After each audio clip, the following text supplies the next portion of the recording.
ერთ-ერთი აფხაზი მოვიდა ამათრია თმებით ზემოთ 10 წუთით ყავდა შვილი მოკლული და მიმიყვანა ჭასთან იქ ჭაიყო საღდა სავშუა იმით გაკეთებული რაღაცა თიხისგან და ჩამახედა ჯერ ჭაში და დავინახეთ ჩემი სახე და ფოთლები იყო ჩაყრილი წყალში ისე და იქ იდგა 7 ახალგაზრდა და 2 მოხუცი ეხლა ნახეო შენიო ქართველები რა აკრობატიულ ნომრებს შეასრულებენო და ჩემ თვალწინ დედა ახალგაზრდა ფიჭები და მოხუცი 2 ქალი აი ასე ერთი ხმის ამოღების უფლებაც არ ქონდათ ისე ცოცხლად ჩააგდეს იმაში აი ასე ქონდათ თმები ჩემი გადაწეული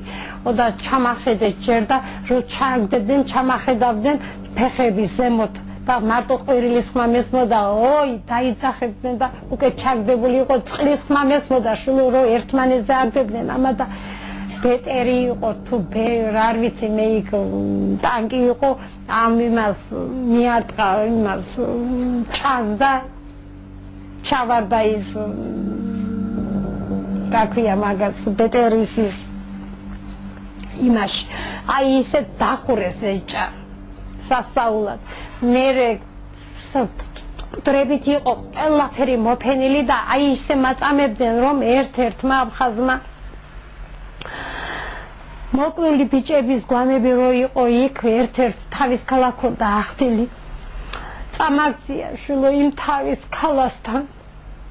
თავი ჩამაყოფია ფეხებით თავის ქალასთან და ის შტიკნოჟი ქვია თუ რა ქვია იმით თვალი ამოიღო ახალგაზრდა ბიჭის თვალი პირი სახეზე დამალტო ფეხები და პირი გამაღებია და თვალი